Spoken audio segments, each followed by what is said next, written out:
Hey guys, welcome to my channel. I'm going to quickly tell you guys this dream. It may not be that short, but it's worth it. I promise you. This is definitely a prophetic dream that has come true. Not in its entirety yet, but slowly. Part of it has. So I had this dream. This was a twofold dream. I had this dream on December the 10th at 2021, right? I had this dream December the 10th, 2021. That was the day that this country had about, oh my gosh, like 20 tornadoes. At least 7 of them were like down at the same time, or like in multiple states. And across the states, like hundreds of people died. So I wrote it down at 1:31 p.m. But I had the dream around 4 in the morning. That's typically when I have dreams anyway. And it came to pass, all of it. So this is the first half that's the most concerning, right? So let's read it. I had a dream that morning that auditoriums full of young people under 50, celebrities, my classmates, former students, and relatives were going to be killed. We were all at a huge talent event, like a versus, with celebrities both playing gospel and rap. So by me being there, I'm a Christian. I follow Jesus. That's what I am, whatever title that is. So I shouldn't have been there, but I was there. Like, I felt convicted being there. So I'm not sure if I was just there because I needed to witness everything that's going on from the inside, like an invisible person, or if I were just actually there in the dream and just shouldn't have been there. But the point is, I was there. And so I felt like when they played the gospel, I felt a little bit more comfortable. But then the hip hop or whatever, the other secular part, I was like, y'all doing weird stuff. Y'all trying to tie it all in together, and that's not cool. But the point was, it was a setup.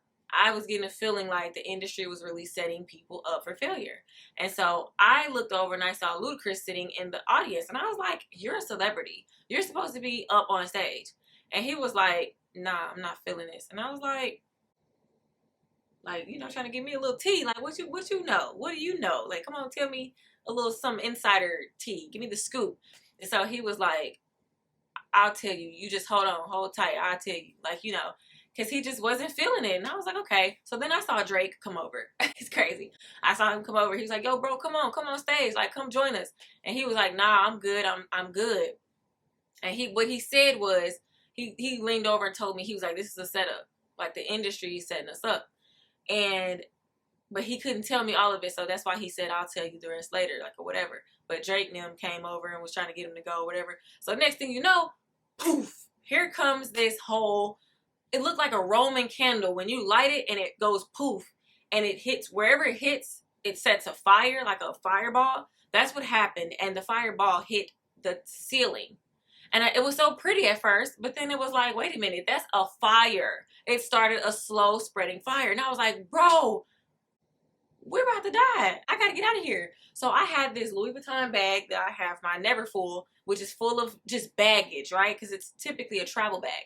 So I had it and I was like, man, it's not fitting through the auditorium seats. It wasn't fitting through the row. And I was like, man. But then I thought about it. I was like, listen, forget this. I ain't trying to blow up in this place. So I had to leave it behind.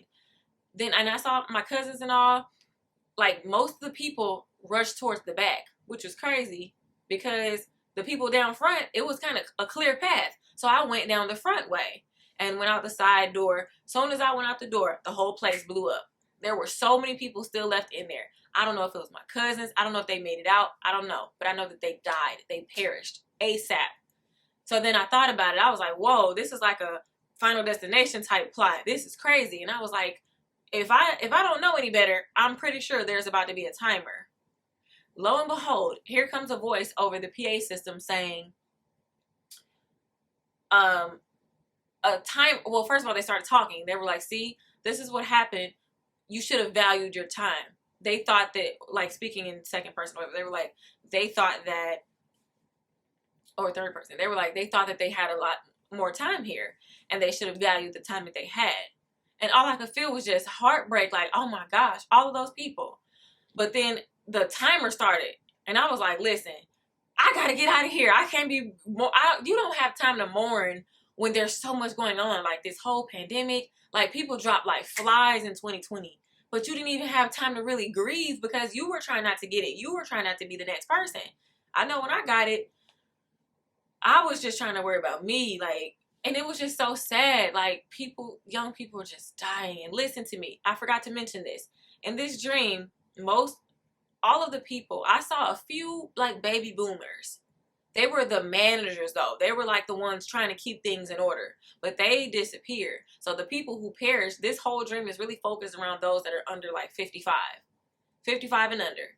And so that's the group that we're focusing on. And it's funny because that same night the tornadoes happened, the way that I saw them, the same exact way that I saw them, everybody that died in the Eversville Amazon building, all of them were 55 and under.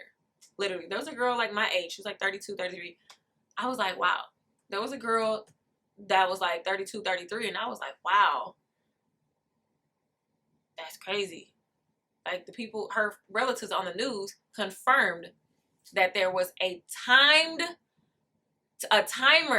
for 10 minutes that they had to get to the safety zone, but she didn't make it. The roof caved in on her. I was like, wow, I just literally dreamed about the timer. So anyway, the timer went off in the dream as the person was telling us that we should value our time. And it was like Final Destination. Like, you had 18 seconds to get out of there. I lost it. I dropped everything and I was trying to go. It was like a school almost. Like, you had to go through certain different areas of the school to get out of the doors. There were multiple double doors to get out of the entrance anyway. So people scattered. I was running for my life. I ended up, not only did the timer start, the door started closing. I was like, bro, this is crazy. Like, they were trapping us in, literally. And it was a setup. But anyway, so I ended up making it out totally in about 13 seconds. With 13 seconds left, the whole building blew up. Like, literally. So I think there was a part that's like a partition, like a lobby area that I was able to go back into that was kind of saved in a way. And when I went back in there, I could see, like, in certain classrooms, there were people just mourning.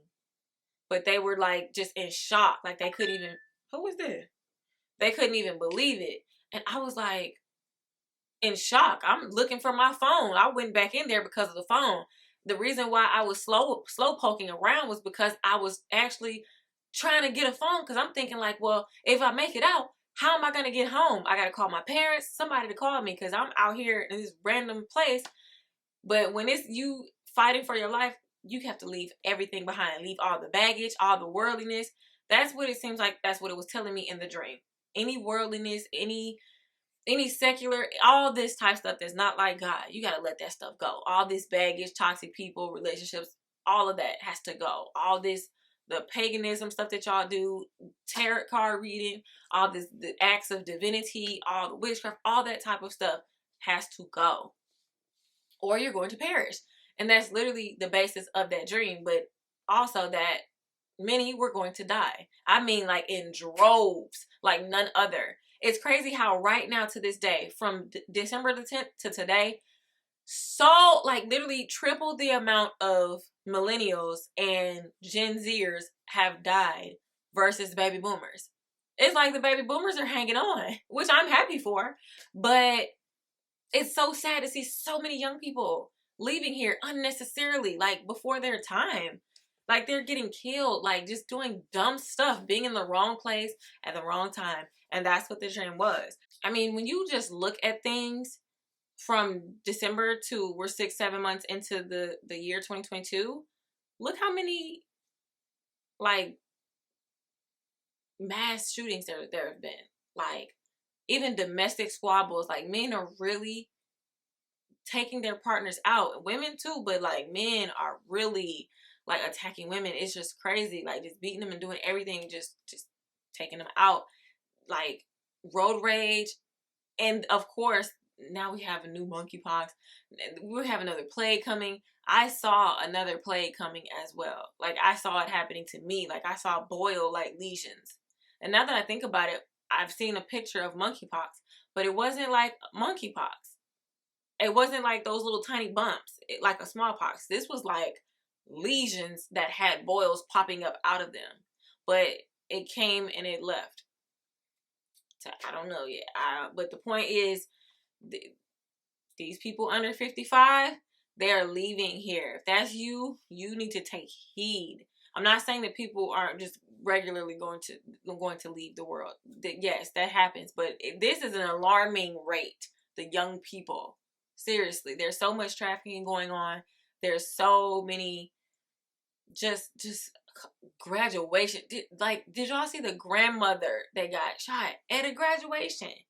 Just unnecessary violence. Like, the industry is totally setting y'all up. That drill music is nothing but a setup. That depressing music, that mess is not of substance. Like, even in a secular sense.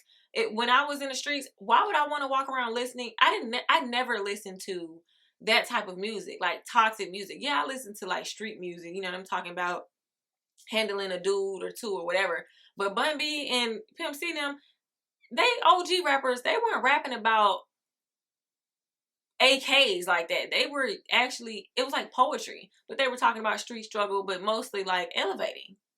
And they were just talking about them riding around in whips and looking good and all that type of stuff and having their wives or whatever, kids, whatever. But everything wasn't about just negativity. Like, it's just crazy. And y'all know that stuff is not of God anyway. But it's crazy how the industry does set these people. Look at all these rappers that ain't got killed. They're setting them up, putting money in their pockets, and they're influencing the youth, and the black youth and the minority youth. That seems like a strategy, but they claim that they want all this black on black crime to cease, but they're the ones perpetuating it, and they're making a dime off of it. But I can't be mad at anybody but black culture, because we receive that stuff. We love to promote it. We have to stop that. So, and that's what this dream was about, that verses. And it's funny because there was an epic verses, the R&B verses. It was, but I don't know if that was the case, but I do know that it was a distraction. It was a total distraction. So take what you will from the video, from the dream. Just whatever you do, form a relationship with God. I don't care what these people are telling you. I don't claim to be no prophet. I don't like that title. I just say what I saw. And that's it. That dream on the 10th at 1 o'clock with them tornadoes, that happened. I don't do that. Don't trust people on here on YouTube who always have a word every day. Every day. I don't believe the Lord talking to them people like that. These people putting their cash apps in, they trying to get paid. No, absolutely not. I don't trust all of them. I don't trust them at all, actually. But it really hurt me to see the people that I love perish. And I've even had cousins that are they were in their 40s. Some, they were in their 20s. Like, they just perished. Some people I felt like I was supposed to witness to, I didn't get a chance to. That's my fault. I hate that. So that's why I'm posting this video. Because I want to get all of this off of my chest, all of these prophetic dreams. Now, this was truly a prophetic dream. All the dreams that I have, all of them aren't, well, I won't say that they aren't, because most of them, yeah. Like the funeral vision that I saw, or the dream, it happened. It wasn't who I thought it would be. I never saw the body, but it definitely happened. What literally happened. So, moral of the story is, find God, Jesus. Y'all need to find the source, Jesus Christ, Yahweh, Yeshua. Find your purpose and then do it. Life will be much easier and it will end better. I promise you. That's all for today. Comment below your thoughts, any dreams that you've had, or any words of encouragement. Thank you guys for watching, and I'll see you guys in my next video. Bye.